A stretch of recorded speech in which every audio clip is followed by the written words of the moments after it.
Doctor, मांडी घालून खाली बसायचं आणि कसं जेवायचं आणि कशा पद्धतीनं तो संपूर्ण आहार व्हायला हवं हे तुम्ही सांगितलं. पण आता आपले प्रेक्षक म्हणतील की आमचे गुडघे दुखतायत किंवा वयोमानानुसार देखील खाली बसून जेवणं आम्हाला शक्य नाहीये. तर त्यासाठी हा टेबल आहे. इथे बसून सुद्धा त्यांचं छान जेवण होऊ शकतं. आता ॲब्सोल्यूट. आहारामध्ये कोणकोणत्या गोष्टी हव्यात, हं, तर त्यासाठी या टेबलवर मी बघते डाएट किट आहे. तर या किटमध्ये नेमक्या कोणकोणत्या गोष्टी आहेत हं. ज्या पेशंटने घ्यायलाच हव्या? ओके. आता ना, जसं मी मगाशी सांगितलं, की ईच आणि एव्हरी पेशंटला वेगवेगळ्या प्रकारचं डायट आपल्याला द्यायचं असतं. सो त्याच्यासाठी कस्टमाइज्ड आपण इथे जे काही गोष्टी करत असतो, त्या कस्टमाइज्ड गोष्टीमधनं आपल्याला एक पॅटर्न कळलेला आहे, की कुठल्याही प्रकारच्या ह्या रेंजमधला डायबिटीज असेल, तर त्याला ह्या प्रकारे रिव्हर्स करायचं आहे. ह्या रेंजमधला जर ब्लॉकेज असेल, तर ह्या प्रकारे त्याला रिव्हर्स करायचं आहे. सो ह्याची जी गणितं आपली ठरलेली आहे, त्या गणितांना आपण कन्व्हर्ट केलं आहे डायट किटमध्ये. So diet kit is all about algorithms. म्हणजे आपण गणितं जशी मांडतो, आपण लॉगबुक्स जसे आपण लहानपणी आपल्याला गणितात शिकवायचे, तशा लॉगबुकच्या स्वरूपातून हे डायट किट्स निर्माण झालेले आहेत. आणि डायट किट दिसायला एकदम सिम्पल. डायट किट म्हणजे काय, तर हा 6 ते 7 किलोचा बॉक्स असतो, ज्याच्यात तुमचा सकाळचा नाश्ता, दुपारचं जेवण, संध्याकाळचा नाश्ता, रात्रीचं जेवण, चहा, सूप, एव्हरीथिंग इज देअर. पूर्ण महिन्याभराचा 28 दिवसांचं पूर्ण हा प्रोग्राम असतो, ज्याच्यात 28 दिवसाचं हे सगळे खाण्याचे मटेरियल तुमच्याकडे त्या बॉक्समध्ये रेडी असतात. आता जसं तुम्ही इथे बघू शकताय, की ह्याच्यात जसं तुम्ही इथे दाल मिक्स तुम्हाला दिसतीये, तुम्हाला इथे मँगोस्टीन रिफ्रेशमेंट, कधी कधी आता ह्याच्यावर आपण वेळा लिहिलेल्या असतात, की पेशंटला बऱ्याच वेळेस 5-6 वाजता जोरदार भूक लागत असते. त्या भूकेच्या वेळेस आपण समजा ही ड्रिंक वगैरे जरी घेतली, तर या ड्रिंक्स जे काय आपण बनवलेले आहेत, ह्याचं खासियत असं असतं, की आपल्या मेंदूत जो काही ग्रेलिन नावाचा हॉर्मोन निर्माण होत असतो, जो आपल्याला भयंकर भूक लावत असतो, त्यांना त्या हॉर्मोन्सनं कसं कमी करावं ह्याची आपण पुरेपूर विचार करून आपण त्या वेळेला तेवढ्या गोष्टी आपण खायला दिलेल्या असतात किंवा प्यायला दिलेल्या असतात, ज्याच्याने त्या पेशंटला भूक लागायचीच कमी होऊन जाते आणि इन्सुलिन रेजिस्टन्स कमी झालं की ब्लॉकेज पण रिव्हर्स होतात आणि डायबिटीज पण रिव्हर्स होतो. तसंच या डायट किटमध्ये जर बघितलं, तर हा जसा डायबिटीजचा डायट किट आहे, तसा हा ब्लॉकेजेस रिव्हर्स करायचा डायट किट आहे. सो ब्लॉकेजेस रिव्हर्स करायच्या डायट किटमध्ये जसं हा जो एक बॉक्स आहे, याच्या आतमध्ये 4 बॉक्सेस असतात, 4 आठवड्यांचे 4 बॉक्सेस. सो त्यातला हा एक बॉक्स. त्या बॉक्समध्ये असे आतमध्ये सगळे पॅक्ड फूड असतं आणि या पॅक्ड फूडमध्ये कुठल्याही प्रकारचं प्रिझर्वेटिव्ह नाही. So these are raw materials ready to cook असलेल्या गोष्टी आहेत. फक्त घेऊन तुम्हाला तुमच्या घरी जसं तुम्ही तुमचं युज्युअल जेवण बनवता तसंच जेवण बनवायचं आहे. सो आता जसं हे तुम्हाला दाल मिक्स दिसतंय, हे दाल मिक्स पण आपण अशा हिशोबाने बनवलेलं आहे, की तुम्हाला फक्त रेडी टू कुक आहे. हे घरी जाऊन फक्त तुम्हाला बनवायचे, जास्त वेळ तुम्हाला काही लागणार नाही आहे. तुम्ही जे खाताय त्याच गोष्टी आहेत, फक्त याच्यात छोटी मोठी आपण औषधं मिक्स करून तुमचं काम सोपं केलेलं आहे, की कंटिन्युअस ते तुमच्या रोगाला रिव्हर्स करण्यासाठी तो पॅटर्न आपल्याला फॉलो करायचा आहे, की घरात तुमची कामं चालत असताना आमची कामं त्याच्यात चालत राहतील, की तुमचा रोग रिव्हर्स होत राहील. तसंच हा जर आटा मिक्स जर आपण बघितला, तर ह्याच्यात तुम्हाला 28 दिवसाचे आपण 56 आटा मिक्स दिलेले असतात, ज्याच्याने सकाळी आणि संध्याकाळी जे काही तुमचं जेवण असणार आहे त्याच्यात तुम्ही ह्याची भाकरी बनवू शकता आणि तीच तुम्ही खायची असते. हे सगळं कॅलरी ॲज वेल ॲज कंटेंट आपण त्याला कंट्रोल केलेलं आहे, कारण का तुमच्या रोगाच्या सिव्हिअरिटी अनुसार त्याचं गणितं बनवलेली आहेत, की किती प्रकारचे आपल्याला गोष्टी करायला लागतील तुमच्या रोगाला रिव्हर्स करण्यासाठी. सो आपण आता बऱ्याच लोकांना प्रश्न असतो, की हे सगळं जे बनवायचं हे कसं बनवू आम्ही, आम्हाला तर कठीण पडेल. सो तिथे आपण त्यांना एक ऑनलाईन लिंक दिलेली असते, ज्या लिंकवरती गेलं तर सगळे रेसिपीज तुम्हाला तिथे ऑनलाईन अवेलेबल असतात. कसं बनवायचं, काय खायचं, काय नाही खायचं, कुठली गोष्ट किती वाजता खायची, त्याच्यावरती लिहिलेलं आहे आपण सगळं. तरी लोकांना जर मदत लागली, त्याची ऑनलाईन लिंक अवेलेबल आहे, ज्याच्यात तुम्ही सगळा अभ्यास करून पुढच्या गोष्टी करू शकता. त्याचबरोबर सर्वात इम्पॉर्टंट असतं, जसं हे डायट किट्स आपण चालू करतो, पेशंटने जसं खायला सुरुवात केली, पहिले 5-7 दिवस थोडंसं मुश्किल असणार आहे, कारण का मी थोडीशी सवय चेंज करतोय. सो सुरुवातीला भूक थोडीशी लागेल, सुरुवातीला थोडंसं मला आतमधून अनकंट्रोल होईल, पण मी सगळ्यांना एवढंच सांगू इच्छितो, पहिले 7-8 दिवस तुम्ही आतमध्ये काढा. त्या 7-8 दिवसात तुम्हाला स्वतःच्या शरीरामध्ये एवढे फरक दिसतील, वजन धडाधड उतरायला लागेल, तुमची हेल्थ सुधारायला लागेल, स्वतःवरचा कॉन्फिडन्स वाढायला लागेल, स्वतःला बघताना आरशात बघताना छान दिसायला लागेल, कारण का वजन कमी होताना दिसायला लागेल. ह्या सगळ्या गोष्टी आपल्याला या डायट किटमध्ये होऊ शकतात. एवढं सोपं ते गणित आहे. आता हे करत असताना व्हेरी व्हेरी इम्पॉर्टंट की हे जेव्हा डाएट किट चालू असतं तेव्हा मेडिसिन टेपरिंग व्हायला पाहिजे असतं. म्हणजे जे काही रुग्ण पेशंट्स लोक जे काही सगळी औषधं खात आहेत आणि त्या औषधांचा केमिकल लोड आतमध्ये वाढायला लागलेला आहे, जर मी रोगच रिव्हर्स करणार आहे तर त्यांना औषधाची गरज काय. आता हे करायचं कसं असतं तर ह्याला मेडिकल प्रोटोकॉल्स आपण लावलेले असतात की पेशंटने दर 3ऱ्या दिवशी घरातल्या घरात त्यांची शुगर, त्यांचं ब्लड प्रेशर, त्यांचं वेट असे सगळे पॅरामीटर्स लावून दिलेले असतात त्या त्या रोगांच्या अनुसार आणि त्या त्या पॅरामीटर्सना पेशंटनी घरातल्या घरात चेक करायचं असतं आणि ते करून आम्हाला त्यांनी व्हॉट्सॲपवरती किंवा आपला MIB पल्स ॲप आहे त्या पल्स ॲपमध्ये जर तुम्ही त्याच्यात रीडिंग्स टाकलेले असतील तर ते रीडिंग्स आमच्या डॉक्टरांना बॅकएंडला दिसायला लागतात आणि त्याच्याच बेसिसवरती तुमच्या औषधांची लिस्ट ऑलरेडीच त्या ह्याच्यात आहे. जेव्हा तुम्ही इथे आमच्याबरोबर राहिलेले आहात तेव्हा ती लिस्ट आहे की आता तुम्हाला जाताना ऑलरेडी सांगितलं असणार ह्याच्यातली एवढी औषधं कमी करा, प्लस तुम्ही घरी गेल्यानंतर सुद्धा पुढचे 2 ते 3 महिने जेव्हा हे डाएट किट चालू आहे तेव्हा आम्ही तुम्हाला कुठली कुठली औषधं कशी कशी बंद करत जायची ही आम्ही तुम्हाला ऑनलाईन सपोर्ट द्यायला सुरुवात करू. ते झाल्या कारणाने इथे असताना तर तुमचा रोग रिव्हर्स करायला सुरुवात केलेलीच आहे, घरी गेलेला असताना सुद्धा हे जेव्हा डाएट किट तुम्ही घरी छान चालू ठेवता महिन्याभरात 3-4 किलोचं वजन तुमचं घटायला लागतं, तुमच्या शरीरातली शुगर तुम्ही जी वाढवलेली होती ती नॉर्मल यायला लागते, औषधं बंद व्हायला लागतात, BP नॉर्मलला यायला लागतं, तुम्हाला जर चालताना जिने चढताना धावताना जो दम लागायचा छातीत दुखायचं ते कमी व्हायला लागतं. ह्या सगळे फायदे तुम्हाला पहिल्या येणाऱ्या 2-3 महिन्यात दिसत असतात. सो 90 दिवसांचा जो गेम असतो तो 90 दिवसांचा आम्हाला पूर्ण सपोर्ट पेशंटकडनं तेवढा लागतो.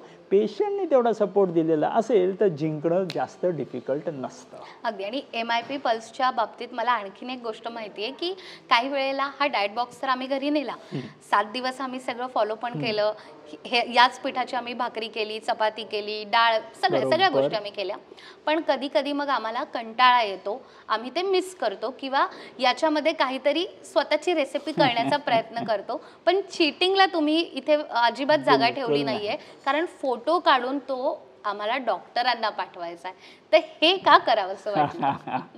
जसं तुम्ही म्हणालात की युज्युअल ह्युमन बिहेवियर असतं की मी आज काहीतरी चीटिंग करून बघतो, पण हे ह्युमन बिहेवियर आत्ता 90 दिवसांसाठी डब्यात बंद करून ठेवावं, हां ते नंतर बाहेर काढूया. आत्ता जेव्हा आपण सुरुवात केलेली आहे पहिलं पूर्ण रोग जिंकून जा. 90 दिवसांची ही जी वेळ आहे ही शरीराला फुल रिलिजियसली द्या. हे 90 दिवसांची तुमची मेहनत पुढे येणाऱ्या 10 वर्षांसाठी तुम्हाला फायदा देणार आहे. जर 90 दिवसात तुम्ही स्वतःमध्ये एवढी जादू करू शकताय तर कशाला त्याच्यात चीटिंग करावी. म्हणून हा MIB पल्स ॲपवरती असलेला तो फोटोचा प्रयत्न की पेशंट जेव्हा हे सगळं जेवण बनवून ताटात घेऊन बसणार आहे त्या ताटाचा फोटो काढायचा आहे, ज्याला आमचे डायटिशियन्स पण ॲज वेल एज आर्टिफिशियल इंटेलिजन्ससुद्धा हे लागलेलं असं की ते ताटात आम्हाला काहीतरी वेगळं दिसतंय तर तुम्हाला इमिजिएटली मेसेज येणार हे काहीतरी वेगळं आहे किंवा क्वांटिटी जास्त आहे किंवा तुम्ही सॅलडची क्वांटिटी कमी आहे. आमच्याकडनं तुम्हाला इमिजिएटली मेसेज येणार की हे इमिजिएटली वाढवा. ते वाढवलं की तुमचं काम परत सोपं होतं, कारण का शेवटी जबाबदारी आमच्यावर आहे की तुमचा रोग रिव्हर्स करून द्यायचा आहे. सो आमच्या जबाबदारीसाठी तुमच्याकडनं मदतीची गरज आहे. दोघांची जर दोस्ती झाली पेशंट आणि डॉक्टरची तर रोग रिव्हर्स करणं खूप सोपं होऊ शकतं. त्यामुळे जे काही पेशंट असे थोडेसे मस्तीखोर आपण म्हणूयात की आज जरा सलाडच्या खाली मी एखादा गुलाबजाम ठेवतो किंवा 2 भजी ठेवतो, तर हे करून चालणार नाहीये, कारण रोज जे काही बनवणार आहे त्याचा फोटो आपल्याला डॉक्टरांना पाठवायचा आहे आणि तिकडनं मग रिप्लाय येणार की आजचं जेवण बरोबर आहे किंवा आज पोळी जरा थोडी मोठी झालेली आहे, काहीतरी गडबड आहे. त्यामुळे चीटिंगला चान्स अजिबात सरांनी ठेवलेला नाहीये असं आपण म्हणूयात. त्यामुळे जर वजन कमी करायचंय तर डाएट बॉक्स आपल्याकडे, पण सर दिशाभूल आपण म्हणूयात किंवा ऑप्शन्स म्हणूयात, गुगलवर, इंस्टाग्रामवर, सोशल मीडियावर वजन कमी करण्याचे असंख्य व्हिडिओज आम्ही बघतो स्क्रोल करताना. त्यामध्ये वेगवेगळे डाएट प्लॅन पण असतात. मग प्रेक्षक असं विचारतात की आम्ही हा डाएट प्लॅन करतोय, हाही करतोय, त्यात हाच सर्वोत्तम का आहे आणि याने माझं वजन कसं कमी होईल? एकदम सिंपल आहे. आज गुगलवरती तुम्हाला जे मिळतं ती सगळी इन्फॉर्मेशन असते. There is a difference between information and intelligence. आपल्याला ॲक्च्युअल सोल्युशन जे मिळतं तो इंटेलिजन्स असतो. इन्फॉर्मेशन तुम्हाला पुस्तकात मिळेल, गुगलमध्ये मिळेल, दोस्तांकडनं मिळेल, सगळ्यांकडनं मिळेल. पण सर्वात इम्पॉर्टंट असतं इंटेलिजन्स म्हणजे हँड होल्डिंग असणं. म्हणजे जेव्हा आपण हे करत असतो, आमचे डॉक्टर्स, आमचे डायटिशियन्स सगळे तुमच्याबरोबर असतात. तुमच्या इंडिव्हिज्युअल पर्सनलाइज्ड अप्रोच असतो आणि हे करत असताना तुमचं वजन उतरत जातं हे तुम्ही दर 3ऱ्या दिवसापासून बघू शकता. म्हणजे जास्त वेळ काही थांबायची गरज नाही. आपण जेव्हा हे करत असतो तेव्हा आपले डायटिशियन आणि आपले डॉक्टर तुमच्याकडनं दर 3ऱ्या दिवशी तुमच्याकडनं आकडे मागत असतात. तुमची शुगर कळवा, तुमचं BP कळवा, तुमचं वजन कळवा आणि दर 3ऱ्या दिवसापासून आकडे उतरवायला तुम्हाला दिसायला लागतात. तेव्हा तुम्हाला तो कॉन्फिडन्स येतो. म्हणून मला शब्दांमधनं काही बोलायचं नाही, आपण बोलतो ते कर्मांमधनं बोलतो. सो कर्म करून दाखवतो, तिथे जिंकता येईल. त्यामुळे ज्यांनी असं ठरवलंय की मला आता वजन कमी करायचंय, कसं, तर त्याचं उत्तर आहे हा डाएट बॉक्स. त्यामध्ये वेगवेगळे पदार्थ आहेत. आता हे कसं बनवायचं तर त्याच्या रेसिपीज देखील आहेत उपलब्ध. MIB पल्स हे ॲप तुम्हाला तुमच्या मोबाईलमध्ये डाउनलोड करायचं आहे आणि त्यात अनेक सोप्या गोष्टी आहेत. त्या जरी आपण फॉलो केल्या, माधवबाग तर तुम्हाला आहेच सगळ्या गोष्टी सांगायला, तरीही अगदी 90 दिवसांमध्ये वेगवेगळे आजार तर आपण बरे करूच शकतो आणि वजनही आपलं कमी होतं. ज्यांना डायबिटीज रिव्हर्स करायचं असेल त्यांच्यासाठी हा प्रमेह नावाचा डाएट किट आहे आणि ज्यांना ब्लड प्रेशर रिव्हर्स करायचं असेल त्यांना GoBP नावाचा डाएट किट आहे. सो पहिलं काय समजून घेऊया, हा जो रिव्हर्स डाएट किट आहे हा आपला सर्वात जास्त रिसर्च केलेला डाएट किट आहे आणि डायबिटीजसाठी हा सर्वात जास्त रिसर्च केलेला डाएट किट आहे. सो जर ब्लॉकेजेस रिव्हर्स करायचे असेल तर ह्या डाएट किटने कसे ब्लॉकेजेस रिव्हर्स होतात तर त्याचे सायंटिफिक फॅक्ट्स बरेच आहेत. रिव्हर्स कोलेस्ट्रॉल ट्रान्सपोर्ट मेकॅनिझम, मग ApoA1, ApoB असे वेगवेगळे पॅरामीटर्स आहेत जे आपण चेक करत असतो ज्याच्याने ब्लॉकेज रिव्हर्स होताना दिसून येत असतं. आता आपण जो रिसर्च केलेला आहे तो असं दाखवतो की 90 दिवसांमध्ये, फक्त 90 दिवसांमध्ये कित्येक पेशंटचे 70-80% सुद्धा ब्लॉकेजेस कमी होताना दिसतात. कित्येक पेशंट जे मगाशी तुम्ही म्हणालात की मध्येच कुठून ना कुठून तरी काहीतरी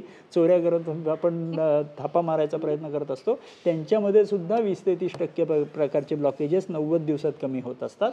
आता गणित कसं असतं, ज्यांचा ब्लॉकेज जितका आहे त्याच्या अनुसार तो कमी होण्याचा त्यांचा स्पीड असतो. आता हे आपण रिसर्च पेपरमध्ये पब्लिश करून दिलेलं आहे की 90 दिवसात सुद्धा तुमचे ब्लॉकेजेस कमी होतात आणि CT अँजिओग्राफीवरती आपण दाखवून दिलेलं आहे की बिफोरचा ब्लॉकेज आणि नंतरचा ब्लॉकेज. आणि फक्त ब्लॉकेज कमी होण्यावरती आपण नाही थांबलो आहे, आपण असा कंट्रोल ग्रुप लावलेला होता की काही लोकांनी ज्यांनी रिव्हर्स डाएट किट केलेला नाही आणि काही लोक ज्यांनी स्वतःचा खाणं घरचं खाल्लेलं होतं तो एक ग्रुप आणि काही लोक ज्यांनी रिव्हर्स डाएट किटचंच जेवण जेवलेलं आहे. या दोघांमध्ये जेव्हा बघितलेलं आहे असं दिसून आलं की मृत्यूचा दर आणि हार्ट अटॅक येण्याचा दर रिव्हर्स डाएट किट ज्यांनी केलेलं आहे त्यांच्यामध्ये कैक पटीने कमी आहे ॲज कम्पेअर्ड टू ज्यांनी नॉर्मल जेवण जेवलेलं आहे ब्लॉकेजेसच्या पेशंट्समध्ये.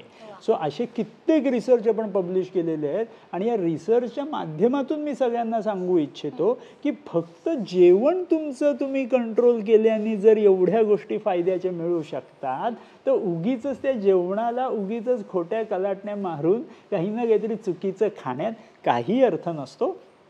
90 दिवसांची मदत पाहिजे.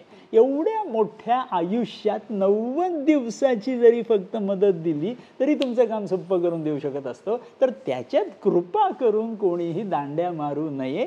जेव्हा करायचं असेल तेव्हा करा, पण जे करत असाल ते 100% करा. एवढंच मी सगळ्यांना सांगू इच्छितो. बरोबर. त्यामुळे एखाद्याच्या रिपोर्टमध्ये समजा ब्लॉकेजेस आलेत तर माधवबागची ट्रीटमेंट आहे, पण त्यामध्ये आहार हा सगळ्यात महत्त्वाचा भाग आहे आणि त्यासाठी अगदी शास्त्रोक्त संशोधन या पद्धतीनं हा डाएट बॉक्स तयार केला आहे, ज्याचं नावच मुळात रिव्हर्स डाएट किट आहे. तर याने आपले ब्लॉकेजेस हे रिव्हर्स होऊ शकतात.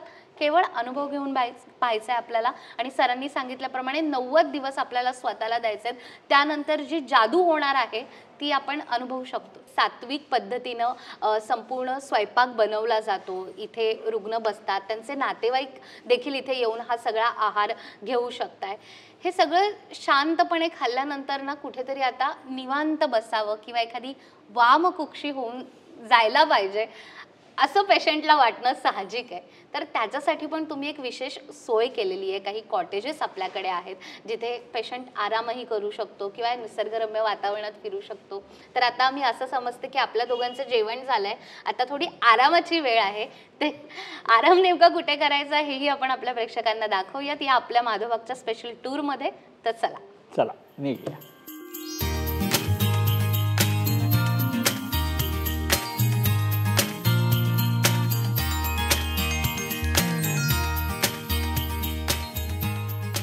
सर, कोणताही आजार आपल्याला मुळासकट बरा करायचा आहे तर त्यासाठी आधी त्या टेस्ट करणं, त्यानंतर औषधं त्या पद्धतीची घेणं, आयुर्वेदिक असेल तर पंचकर्म महत्त्वाचं आहेच, त्यानंतर आहार जो सगळ्यात महत्त्वाचा आहे.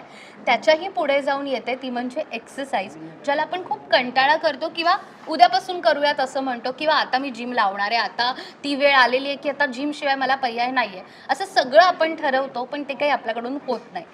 पण पेशंट इथे आल्यानंतर माधवबागमध्ये तुमच्या आहाराकडेही लक्ष दिलं जातं, तुमचं पंचकर्मही होतं, अत्याधुनिक टेस्टही होतात आणि सगळ्यात महत्त्वाचं एक्सरसाइज होते, जिथे आत्ता आपण दोघे उभे आहोत.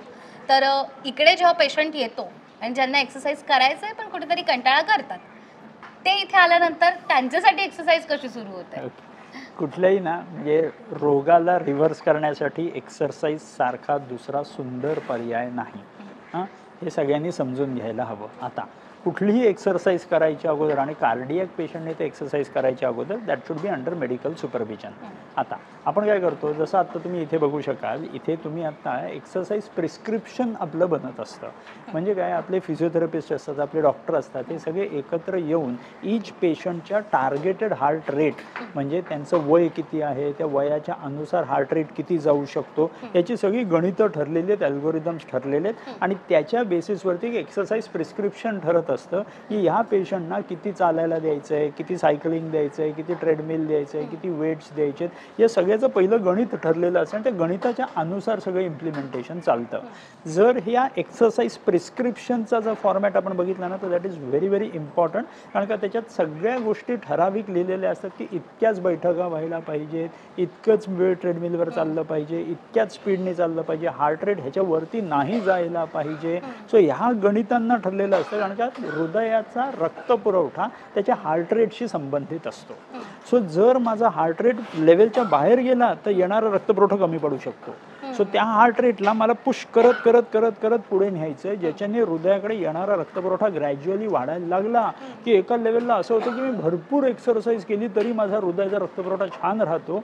याला exercise conditioning of the heart असं म्हटलं जातं आणि ते केल्या कारणाने पेशंट आपल्याला इथे सगळे इम्प्रूव्ह होताना दिसत असतात. एक्सरसाइज हा इंडिव्हिज्युअल मेथोडॉलॉजी असू शकते, ज्याच्याने पेशंटला आपण पूर्णपणे बरं करू शकत असतो. बरोबर. आणि आपण असं म्हणतो की उद्यापासून मी जिमला जातो किंवा उद्यापासून मी कार्डिओ करणार आहे, पण तो उद्या कधी येत नाही. इथे आल्यानंतर जसं आपण MIB पल्स मध्ये तुम्ही त्या ॲपमध्ये डाएटमध्ये चिटिंग करू शकत नाही, तसं इथे आल्यानंतर तुम्ही एक्सरसाइज मध्येही चिटिंग करू शकत नाही. त्यासाठी सगळे आपले सुपरवायझर आणि सगळे लोक पण आहेत त्या पेशंटकडे बघायला. सगळा ठरलेला प्रोटोकॉल असतो की तुम्ही किती वाजता एक्सरसाइजला यायचं आहे, किती मिनटं तुमची एक्सरसाइज चालणार, त्या एक्सरसाइजच्या अगोदर काय असणार, त्या एक्सरसाइजच्या नंतर काय असणार, किती किलोचे वेट्स तुम्हाला उचलायचे, कितीची तुम्ही सायकल करायची आहे, कितीची ट्रेडमिल करायची आहे, या सगळ्याची गणितं ठरलेली असतात आणि त्या ठरलेल्या प्रोटोकॉल्सनं तुम्ही फॉलो केले की त्याचा रिपोर्ट बनत असतो, जो तुमच्या लास्टला डिस्चार्ज कार्डबरोबर जोडला जात असतो. आणि त्या लेवलमध्ये जेव्हा तुमचं हार्ट एकदम छान व्हायला लागतं, त्याच्या बेसिसवरती शेवटच्या दिवशी म्हणजे तुम्ही डिस्चार्ज होत असताना आपण तुम्हाला तुमचं महिन्याभराचं तुम्हाला एक्सरसाइज प्रिस्क्रिप्शन बनवून देतो की आता तुम्ही घरी गेल्यानंतर ह्या लेवलची एक्सरसाइज करायची, ज्याच्याने हार्ट अजून कंडिशन होईल आणि तुमचं हार्ट मस्त सुदृढ झालं, छान रक्तपुरवठा यायला लागला की हार्ट अटॅकची सुद्धा भीती नाही आणि ब्लॉकेजेसची सुद्धा भीती नाही. अगदी. आणि हे एक पेशंट आहेत जे खरं तर त्यांचा व्यायाम करतात आणि त्यांचा उत्साह हा तरुणांनाही लाजवेल असा आहे. कारण मगासपासून मी बघते आणि प्रेक्षकांनो खरंच बघा, ज्याने ठरवलं आहे की मला वजन कमी करायचं आहे किंवा मला माझ्या सगळ्या आजारांवर मात करायची आणि हे आजार रिव्हर्स करायचे आहेत, तर त्यांच्यासाठी हे खूप छान उदाहरण आहे आणि Absolutely. खूप छान काका एक्सरसाइज करतायत. तर अशाच पद्धतीने आपल्यालाही इथे यायचं आणि ही सगळी ट्रीटमेंट अनुभवायची आहे. या सायकल्स आहे, तिकडे ट्रेडमिल आहे, तर कशा पद्धतीने म्हणजे हार्टचा पेशंट असेल किंवा एखाद्याला शुगर कमी करायची असेल तर त्या हिशोबाने आपण सांगतो ना? नॉर्मली कसं असतं की जेवणानंतरची कधी कधी लोकांमध्ये साखर वाढत असते, तेव्हा जेवणानंतरची जर साखर माझी वाढतीये तर ते जेवणानंतरचे अँटी ग्रॅव्हिटी एक्सरसाइजेस असतात. ते केल्या कारणाने माझे मसल्स जे असतात शरीरातले, हे मसल्स सगळी साखर खाऊन टाकायची त्यांची केपेबिलिटी असते. फक्त आपल्याला जेवल्यानंतर एक स्पेसिफिक फॉर्मॅटमध्ये तेवढा एक्सरसाइज करायला हवा. तेवढी एक्सरसाइज केल्याची जेवणानंतरची साखर माझी कमी व्हायला लागते. माझं शरीरातलं जे काही आतमध्ये समतोल मला मांडायचा असतो तो शरीरात समतोल मांडायला लागतो आपण साखरेचा, आणि ते केल्या कारणाने मसल्सना सवय लागते की ह्या वेळेला मी साखर खाऊन घ्यायची आहे म्हटलं की रक्तातली साखर उतरायला लागते, मसल स्ट्रॉंग व्हायला लागतात. मग कित्येक लोकांना रात्रीच्या झोपेत पायात गोळे येत असतात, त्यांना चालताना कधी कधी पायाला गोळी येऊन थांबावं लागतं किंवा थकवा येतो. या सगळ्या गोष्टी अशा सगळ्या एक्सरसाइजेसमधनं कमी होऊ शकतात. तर जशी ट्रेडमिलची एक्सरसाइज किंवा सायकलची एक्सरसाइज जेवणानंतरची असते, तशीच काही एक्सरसाइज जे असतात ते जेवणा अगोदरच्या करायच्या असतात, की त्याला आपण छान लेवलची एक्सरसाइज म्हणत असतो. बऱ्याच वेळेस आपण सकाळचं जर बघितलं तर 4:30ला आपला दिवस चालू होत असतो, त्याच्यात 5 वाजता आपली एक्सरसाइज चालू होत असते. सो 5 सव्वा 5ला जी एक्सरसाइज चालू होत असते त्याच्यात आपले जे वॉकिंग ट्रॅक आहे 160 मीटरचा, त्याला सगळे पेशंट चालत असतात आणि ते चालल्या कारणाने ईच आणि एव्हरी ट्रॅकवरती आपलं नोटिंग असतं त्याच्यावरती की किती मिनिटात किती कोणी चाललेलं आहे आणि त्यावेळेला त्यांचा हार्ट रेट किती होता, ब्लड प्रेशर किती होतं आणि शुगर किती होतं,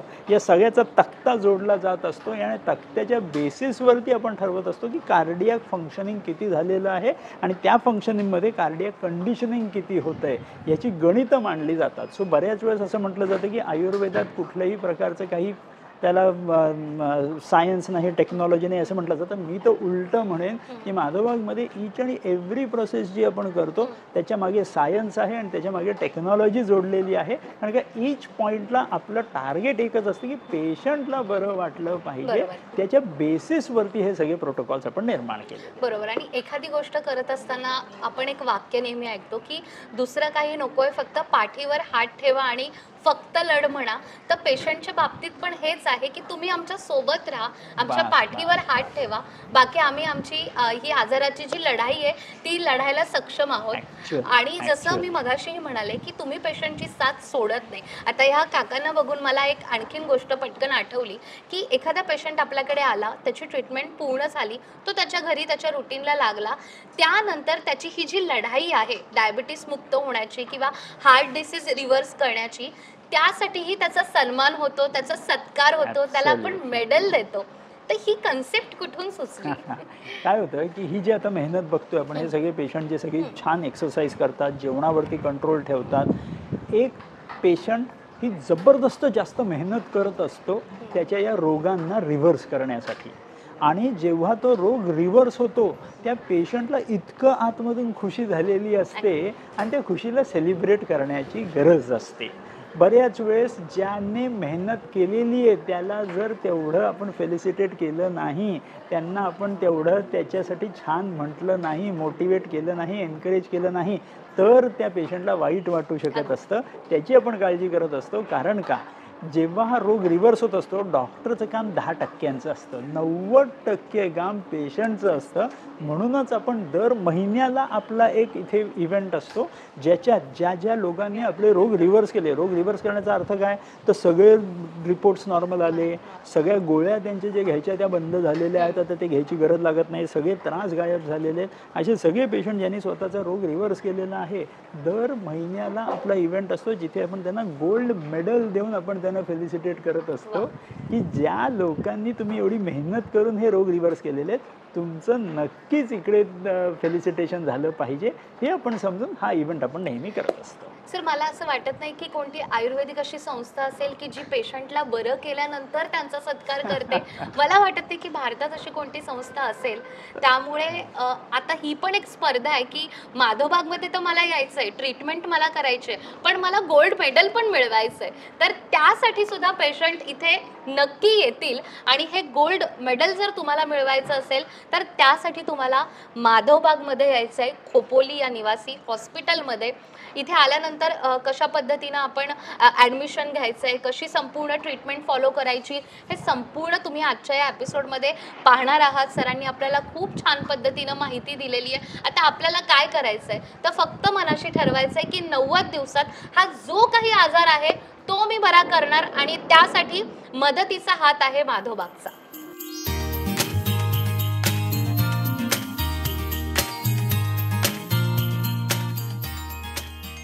तर आज दिवसभर आपण माधवबागची ही संपूर्ण टूर करतोय की एकदा खोपोलीमध्ये माधवबागच्या या निवासी हॉस्पिटलमध्ये आल्यानंतर बाहेर पडायचं, तो जो संपूर्ण वेळ आहे तो कसा जातोय हे काही मला कळतच नाही आहे.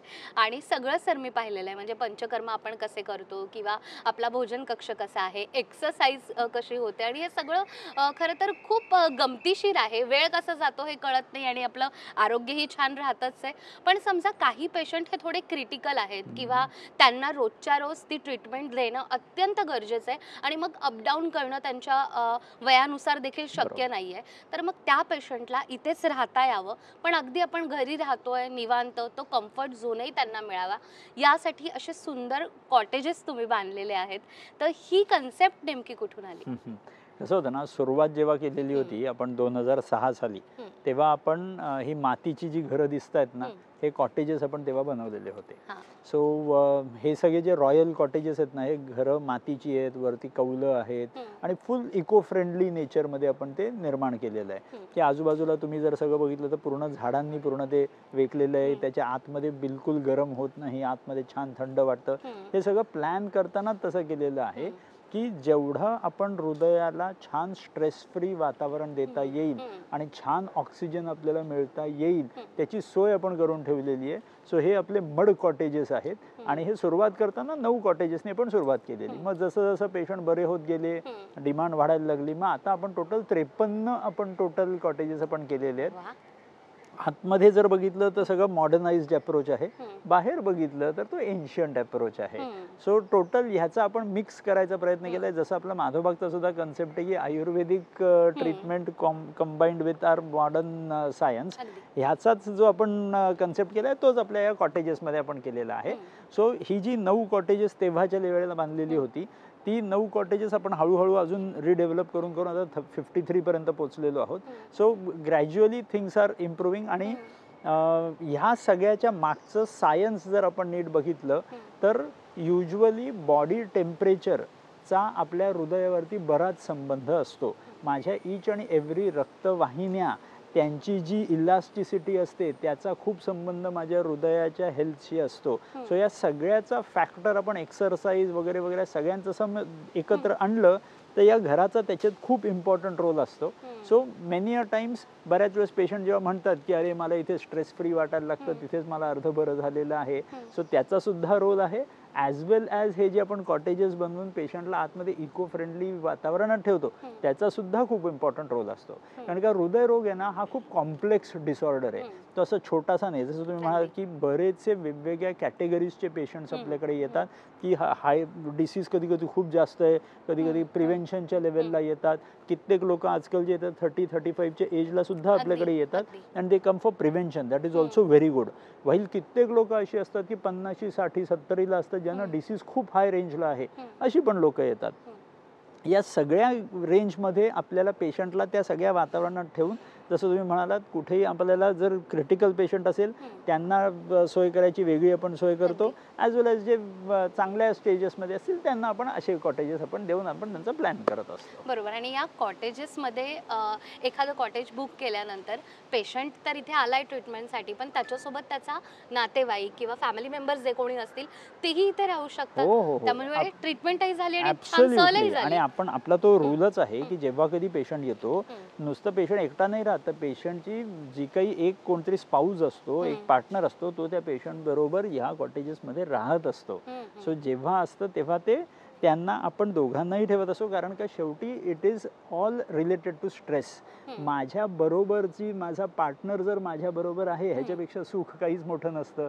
सो त्या सुखाला आपण इथे त्यांना ऑपॉर्च्युनिटी देतो आणि ते छान वाटायला लागलं की आपोआप हृदय आपलं छान व्हायला लागत असतं. बरोबर आहे. आणि आम्ही म्हणजे बघतो की मुंबईची किंवा पुण्याची लोक ही गावाकडे किंवा अशी कोणती तरी जागा शोधत असतात की गावी आल्यासारखा फील यायला पाहिजे, येस, भरपूर झाडं पाहिजे, निसर्गाच्या सानिध्यात राहायचं. हे व्हेरी ट्रू. वीकेंडला किंवा वेळात वेळ काढून त्यांना असा एक निवांतपणा हवा असतो. तो इथे 100% येस, म्हणजे येस, इथे ॲब्सोल्युटली. वेळ कसा जातोय हे कळत नाही. आणि मगाशी सांगता सांगता तुमचा तो किस्सा राहिला की जेव्हा तुम्ही ही जागा पाहिली होती तेव्हा इथे वनराई संपूर्ण आमराई होती आणि मग हे बांधायचं कसं असा तुम्हाला प्रश्न पडला, पण तुम्ही ठरवलं की मी एकही झाड आंब्याचं तोडणार नाही. आणि So ते हे कारण का कसं होतं की झाड ही जी गोष्ट आहे, ह्या झाडांमुळे आपण जगतोय आणि आपल्याला राहायला मला जर झाडांना कापावं लागलं तर ते खूप चुकीचं आहे. कारण का या झाडांमुळेच आज पेशंट बरे होत आहेत. त्या झाडांना ड्यू रिस्पेक्ट देणं खूप गरजेचं आहे. म्हणून आपण जेव्हा हे बांधत होतो तेव्हाच आपलं क्लिअर अल्टिमेटम होतं की एकाही झाडाला इजा झाली नाही पाहिजे. तुम्ही प्लॅन तसे बनवा की ज्याच्यात त्या झाडांच्या मध्ये बसू शकू. आपण झाडांच्या मध्ये जाणार आहोत, झाडं आपल्यामध्ये आलेली नाही आहेत. So that was very clear. Yes yes. आणि या कॉटेजेसमध्ये बघत असताना फिरत असताना मी काही अशाही फॅमिलीज पाहिल्या की त्यांच्यासोबत लहान मुलं सुद्धा हो, आहेत हो, हो. जे ते बागडतायत, खेळतायत. आणि तुम्ही खूप औषधी वनस्पती, औषधांची झाडं इथे ठेवली आहेत की लोकांना त्याचीही माहिती होते की अरे Yes, हे yes. आयुर्वेदिक झाड आहे, याचं औषध किंवा याचं चूर्ण तर मी खातो, पण हे प्रत्यक्षात झाड असं दिसतं. ॲब्सोल्युटली. कारण का अर्जुनाचं छाल ही सगळ्यांना माहिती असते. हो. तुम्ही तिकडे बघितलं तर अर्जुनाचे पूर्ण झाडं आपल्याकडे तिथे लागलेली वा. आहेत आणि त्यांची छाल म्हणजे कित्येक वेळा क्रिटिकल पेशंट्स असतात आणि आपल्याला गरजेचं असतं आपण ॲक्च्युअल त्या झाडांची छाल वापरत असतो. वा, हे बऱ्याच किती मागे छान. तिथे एरंडांची झाडं आहेत. बरीच अशी वेगवेगळी झाडं आहेत ज्यांचा आपण वापर आपल्या औषधांमध्ये करत असतो आणि त्याचा खूप जास्त फायदा आपल्याला दिसून येत असतो. बरोबर आहे. आणि आपली एक उपचार पद्धती आहे SHS म्हणजे संपूर्ण हृदय शुद्धीकरण बरोबर. चिकित्सा. तर जेव्हा एखादा रुग्ण ठरवतो की ठीक आहे मला हृदयाचा त्रास आहे, पण माधवबाग म्हणताय की तुम्ही ट्रीटमेंट घ्या, आहार विहार योग्य करा, एक्सरसाइज आहे आमच्याकडे त्याचा लाभ घ्या, योगा मेडिटेशन करा आणि त्याच्यावर मात करा. ही संपूर्ण जी चिकित्सा आहे ती तुम्हाला सुचली कशी आणि ती इतकी सुंदर पद्धतीनं तुम्ही डिझाईन कशी केली?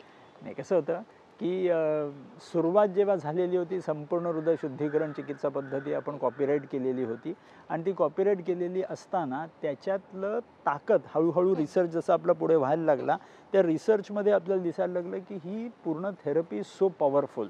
आता त्या पॉवरला एका लेवलपर्यंत गेल्यानंतर मला अजून त्याच्यात जास्त पॉवर टाकायची होती म्हणून दिनचर्येला आपण पूर्ण त्याच्याबरोबर जोडलेलं होतं. सो तुम्ही जर इकडे बघितलं ना सकाळी 4:30ला आपला दिवस चालू होतो. सकाळी 4:30ला दिवस चालू झाल्यानंतर आपली आयुर्वेदात सांगितलेली एक प्रातःचर्या आहे ज्याचे दंतधावन, जिव्हा निर्लेखन, नस्य, अंजन, कवल, गंडूश असे सगळे प्रकार जे आयुर्वेदात 5000 वर्षां अगोदर सांगितलेले सगळे आपण करतो. जसं फॉर एक्झाम्पल दात जेव्हा आपण ब्रश करत असतो आजकाल आपण ब्रशेस वापरतो तिथे आपण त्यांना तसं दातून देत असतो. इकडच्या झाडांची जी औषधांची पूर्ण पेस्ट आहे तीच आपण देत असतो. ॲज वेल ॲज ईच ह्याच्यात नस्य आपण करत असतो, अंजन करत असतो, त्या औषधी काड्यांचं कवल गंडूश करत असतो. ह्या सगळ्याचा फायदा पेशंटला त्याच्या कार्डिओवॅस्क्युलर सिस्टीममध्ये खूप छान दिसून येतो आणि ह्या फायद्यामुळे पेशंट इम्प्रूव्ह झालेला दिसतो.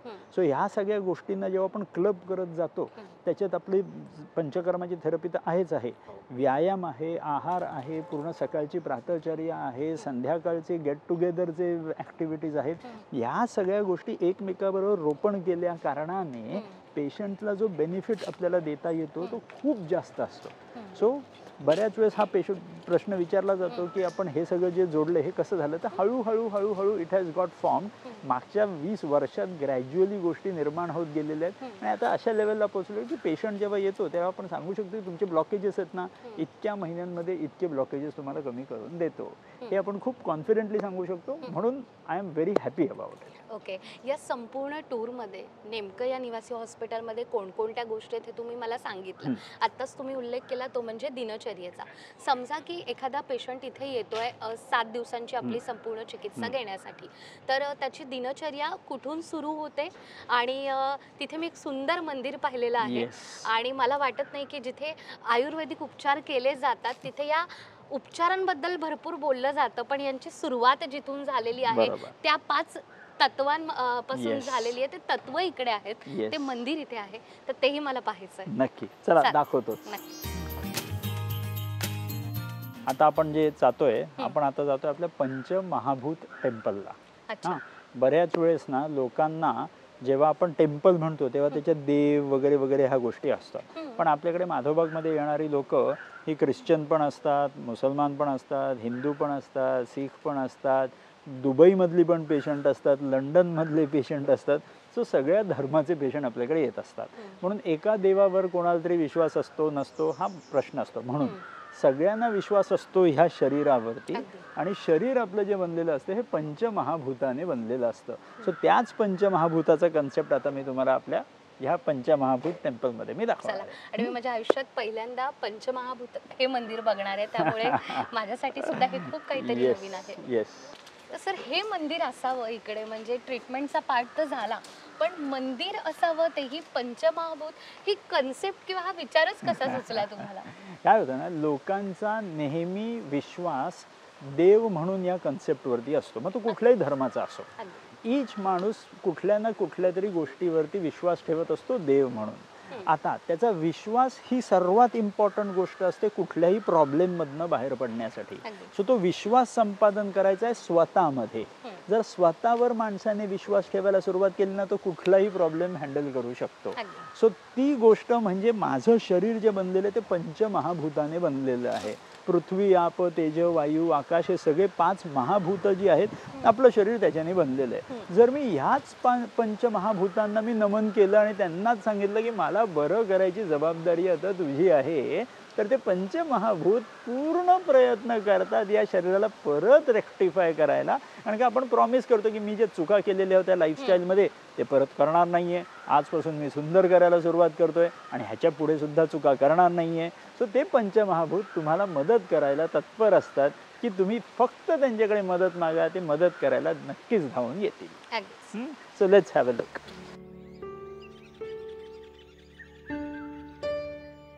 आता हे जे पंचमहाभूताचं टेम्पल आता जे मी तुम्हाला सांगितलं हे ते आपलं पंचमहाभूताचं टेम्पल. आता इथे तुम्हाला जो आतमध्ये जो दिवा दिसतोय तो दिवा आहे आपले पंचमहाभूत. म्हणजे जर आपण नीट बघितलं तर पृथ्वी, आप, तेज, वायू, आकाश हे 5 महाभूत आहेत. आता जर हा दिवा जर बघितला तो दिवा ज्याच्याने बनलेला आहे ते मातीचं पूर्ण आहे, तो पृथ्वी आहे. त्याच्या आतमध्ये जे तेल आहे ते आप आहे म्हणजे जल. त्याच्यातून जी अग्नी येते ती अग्नी स्वतः. त्या अग्नीच्या आजूबाजूला जो हॅलो दिसतो तो आकाश. आणि जे अग्नी आपल्याला फडफडताना दिसते ते तुमची वायू. सो हे पूर्ण पृथ्वी आणि सगळं आप, तेज, वायू, आकाशने बनलेलं पंचमहाभूत जे आहे ते पंचमहाभूत आपण इथे दाखवायचा प्रयत्न करतो. आणि लोकांना फक्त एवढंच सांगतो की आतमध्ये येऊन तुम्ही छान मेडिटेशन करा, स्वतःच्या आतमध्ये झाकून बघा की काय काय तुम्हाला आतमध्ये दिसते. जे छान छान गोष्टी तुमच्याबरोबर घडलेल्या आहेत त्या सगळ्या छान आठवा. कारण का गणित कसं असतं की स्ट्रेस हा हार्ट डिसीजसाठी सर्वात इम्पॉर्टंट फॅक्टर आहे. जर मी स्ट्रेसवरती काबू केला तर प्रॉब्लेम फिनिश. आता स्ट्रेस म्हणजे काय तर माझ्या शरीरात निर्माण होणारे स्ट्रेस हॉर्मोन असतात जे माझ्या हृदयाला खूप जोरदार त्रास देत असतात. जर मी पंचमहाभूताचं जर मेडिटेशन करायला लागलो की फक्त त्याला आतमध्ये स्मरण करून मी आठवायचं की माझ्याबरोबर काय काय सुंदर गोष्टी झालेल्या आहेत आणि त्या पंचमहाभूताला जर मी सॉरी म्हटलेलं असेल की त्यांच्याबरोबर मी जे काही चुका केलेल्या आहेत मागच्या एवढ्या वर्षांमध्ये ते मी रेक्टिफाय करायला तयार आहे. एवढा सिम्पल कन्सेप्ट की बसून तुम्ही फक्त स्वतःच्या बाबतीत स्वतःशी बोलायचं आहे की ते पंचमहाभूत तुमच्या मदतीला येणार आहेत. हाच थोडक्यातला कन्सेप्ट म्हणजे पंचमहाभूत टेम्पल. कुठलाही देव नाही, कुठलीही प्रतिमा नाही, कुठलीही मूर्ती नाही. देव हा तुमच्या आतमध्ये असतो. त्या देवाला तुम्ही नमन करा की तुमचा रोग पुरेसा नाहीसा होऊ शकतो. कारण का ईच बॉडीमध्ये एक स्पेसिफिक ताकद असते स्वतःला बरं करण्याची. ती स्वतःची ताकद जागृत केलेली असेल तर काम आपलं सोपं होऊ शकतं. बरोबर. आणि सर आत्ता इथे बसूनच इतकं प्रसन्न वाटतंय, म्हणजे या पंचमहाभूताच्या मंदिराच्या पायरीवर आपण बसलोय. इथे इतकं छान सुंदर पाण्याचा खळखळाटाचा आवाज आहे. पहाटे जेव्हा दिनचर्येचा मगाशी तुम्ही उल्लेख केला, 4 वाजता ब्रह्ममुहूर्तावर एखादा पेशंट उठून जेव्हा या ठिकाणी मेडिटेशन करायला येत असेल, तेव्हा त्याचं ते फीलिंग किंवा वातावरणात असणारं सुंदर. जे चैतन्य आहे, त्याला काय सुंदर वाटत सुंदर, असेल. सुंदर. म्हणजे it's a life time experience. हां, लोकांचे बरेचसे आता आपल्या Googleवरती जर बघितलं तुम्ही तर 16,000 ते 18,000 कमेंट आहेत लोकांचे, की त्यांना किती छान-छान वाटलेलं आहे. सो त्याच्या बाबतीत ते नेहमी लिहून जातात. कारण काय हे ऑब्व्हियसली एक वेगळ्या प्रकारचा एक्सपिरियन्स असतो, की स्वतःशी बोलायला मिळतंय. एक बॉडी जी आपल्याला मिळालेली आहे देवाकडनं, त्या बॉडीशी आपण स्वतः बोलू शकतोय, कम्युनिकेट करू शकतोय. ही सर्वात सुंदर गोष्ट असते आणि स्वतःच्या बॉडीमध्ये खूप पॉवर असते स्वतःला हील करायची. कुठलाही डॉक्टर कोणाचीही गरज लागत नसते. जर बॉडीने ठरवलं मला स्वतःला बरं करायचं तर ते करू शकतो आणि तेच ते पंचमहाभूतांना आपल्याला नमन करून त्यांना सांगायची फक्त गरज आहे. अगदी. आणि या निमित्ताने मला प्रेक्षकांना विचारायचं आहे, की तुम्ही कधी कोणत्या पंचमहाभूतांच्या मंदिरात गेला आहात का? किंवा असं कोणतं मंदिर तुम्हाला माहिती आहे का? हे मला कमेंट करून सांगा. आणि जर तुम्हाला हे मंदिर कुठे दुसरीकडे माहिती नसेल तर आज तुम्हाला आपल्या या संपूर्ण एपिसोडमधून कळालं असणार आहे, की खोपोलीमध्ये माधवबागच्या या निवासी हॉस्पिटलमध्ये सगळ्या अत्याधुनिक सोयीसुविधा तर आहेच, पण त्याचबरोबर पंचमहाभूताचं हे मंदिर देखील आहे. तर या मंदिराला व्हिजिट करण्यासाठी तुम्हाला इकडे यायचं आहे, सगळ्या सोयीसुविधांचा लाभ घ्यायचा आहे आणि अगदी शांत, निवांत, निसर्गरम्य वातावरणात तुम्हाला मेडिटेशन करायचं असेल तर मला वाटतं यापेक्षा सुंदर अशी कोणती दुसरी जागा नसणार आहे. मी तरी सर हे मंदिर माझ्या उभ्या आयुष्यात कुठे पाहिलेलं नाहीये, त्यामुळे कमेंट करून सांगायला अजिबात विसरू नका.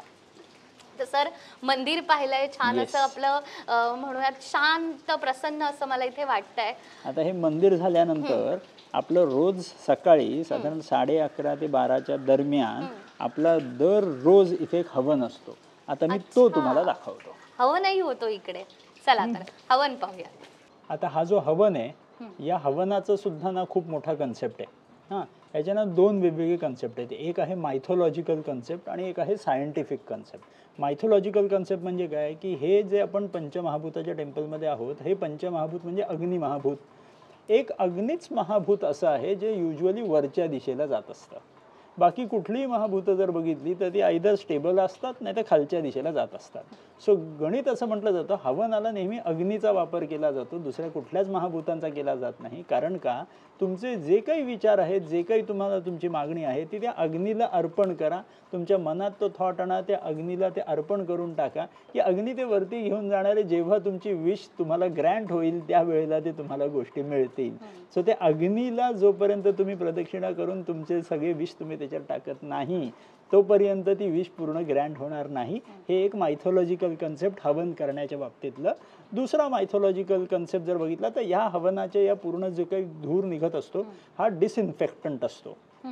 बऱ्याच वेळेस आजूबाजूचे सगळ्या जंतूंना मारण्याची शक्ती त्याच्यामध्ये असते. हा मायथॉलॉजिकल प्लस सायंटिफिक. पण पूर्णपणे सायंटिफिक कन्सेप्ट म्हणजे असा, की जे काही काड्या आपण इथे वापरतो ते अशाच झाडांचा वापरतो जे ब्रॉन्को डायलेटर आहेत. म्हणजे काय, तर श्वसनासाठी जे काही आपली श्वसनाची नळी असते शरीरातली ती विस्तारित होईल, ती डायलेट होईल अशी शक्ती या सगळ्या धुरांमध्ये असते. सो जेव्हा आपण मंत्र म्हणत असतो आणि मंत्र म्हटल्यानंतर मोठा श्वास आपण घेत असतो, तेव्हा सगळं जेव्हा आतमध्ये घेतो आपण तेव्हा त्याच्याने ब्रॉन्को डायलेटेशन झालं, की श्वास घेण्याचा ज्या पेशंट्सना प्रॉब्लेम असतो तो सुद्धा प्रॉब्लेम आपल्याला ह्याच्यातून कमी होताना दिसून येतो. आणि हृदयरोग असा रोग असतो ज्याच्यात चालताना, जिने चढताना, धावताना श्वास घ्यायला प्रॉब्लेम होत असतो, तिथे हे हवनाचा आपल्याला मॅक्सिमम उपयोग आपल्याला दिसून येत असतो.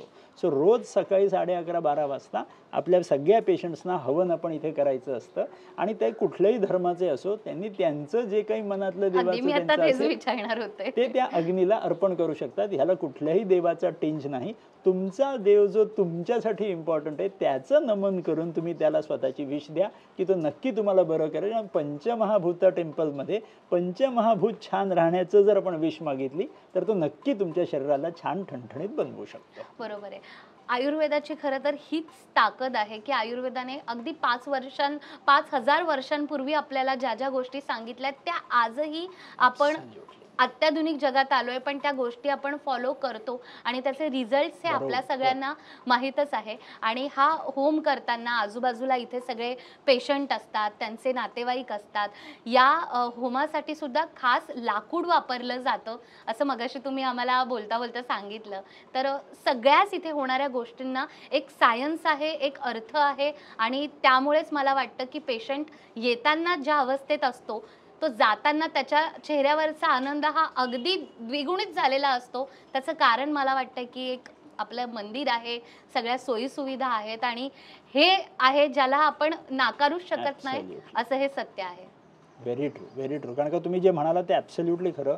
कारण का कित्येक पेशंट असे मी बघितलेले आहेत, की सुरुवातीला जेव्हा त्यांना आयुर्वेदावर विश्वास नसतो, त्यांची मुलं येत असतात त्यांच्याबरोबर. मुलं बऱ्याच वेळेस वडिलांना, आईला सांगत असतात, "कशाला आपण बायपास सर्जरी करून टाकू, अँजिओप्लास्टी करून टाकू, कशाला उगाच काहीतरी करायचं आहे."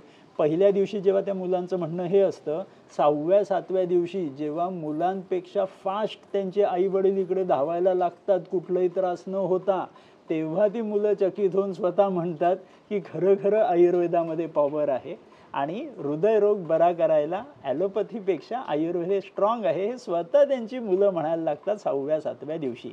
सो जाताना इकडनं घरी जाताना कित्येक लोकं मनातून रडत असतात, की आम्हाला हे सोडून जावं लागतंय. पण मला नेहमी सांगायचा उद्देश हाच असतो, की हृदयरोग बरा करणं हे खूप सोपं असू शकतं. फक्त पेशंटकडनं तेवढी मदत पाहिजे, की छान आहार, छान व्यायाम आणि दिनचर्या आपल्याला छान राखायची आहे. ती जर राखता आली, तर हृदयरोग तुम्हाला कधीही हात लावू शकणार नाही. अगदी. आणि मी असे हॉस्पिटल्स पाहिलेत, की जिथे सगळ्या सोयी-सुविधा असतात, पेशंट ॲडमिट होतो, ट्रीटमेंट होते, तो घरी जातो. पण त्याच्या व्यतिरिक्त हा जो सगळा अनुभव आहे इकडे आल्यानंतर या वास्तूतला, तो अविस्मरणीय आहे. आणि डॉक्टर हे एका रुग्णाला किंवा त्याच्या त्या शरीराला बरं करत असतात. पण मला वाटतं, की तुम्ही हे सगळं निर्माण करून त्याच्या मनालाही बरं करतात आणि ती ताकद आपल्या आयुर्वेदात आहे. आणि ॲब्सोल्युटली, मी आज ॲब्सोल्युटली. दिवसभर बघते की पेशंटला तुम्ही त्यांच्या नावाने तर ओळखतातच, पण असे डॉक्टर जे पेशंटच्या अगदी बाजूला बसून तुम्हाला काय त्रास होतोय, त्यांची फाईल हातात घेऊन ते सगळं पाहतात. म्हणजे पेशंटसोबत डॉक्टर इतके एकत्र येत आहेत आणि त्यांचा आजार काय आहे, त्यांच्याशी साधं बोलल्यानंतर सुद्धा त्या पेशंटला बरं वाटतं, की बाबा डॉक्टरांनी माझी विचारपूस केली. आणि हे सगळं खरंच खूप अविस्मरणीय. त्यामुळे मला प्रेक्षकांना हेच सांगायचं आहे. हे 2 मित्रसुद्धा आलेले आहेत आपले, आपल्या बाजूला आपल्या काय गप्पा ऐकतात. आणि ही खरं तर मी म्हणेल, की याचीच ताकद आहे. ही आयुर्वेदाची ताकद आहे, की तुम्ही इथे कोणत्याही धर्माला किंवा कोणत्याही अमुक एका व्यक्तीला इथे येण्याचं बंधन नाही आहे. तर आयुर्वेद असं आहे, की कोणीही इथे येऊ शकतं आणि बरं होऊ शकतं. त्यामुळे खास मला प्रेक्षकांना हेच सांगायचं आहे, की माधवबाग खोपोली जे हे इथे निवासी हॉस्पिटल आहे, तिथे तिथे बस. एकदा या आणि हा अनुभव हा प्रत्येकानं घेतला पाहिजे. तुम्ही इथे आलात, या वास्तूमध्ये फिरलात, इकडची ट्रीटमेंट अनुभवलीत, तरच तुम्हाला कळू शकतं, की आयुर्वेदानं आपल्याला काय-काय दिलंय आणि ते आपल्यापर्यंत पोहोचवण्याचं काम मला वाटतं माधवबागनं केलेलं आहे. आणि सर, तुमच्याही पुढच्या संपूर्ण वाटचालीला आमच्या खूप-खूप शुभेच्छा. आणि असे हजारो नाही तर लाखो रुग्ण या वास्तूत यावो आणि त्यांच्या जाताना चेहऱ्यावर फक्त आणि फक्त आनंदच असावा, हीच आमची सुद्धा या यज्ञाजवळ प्रार्थना आहे. Thank you. Thank you very much.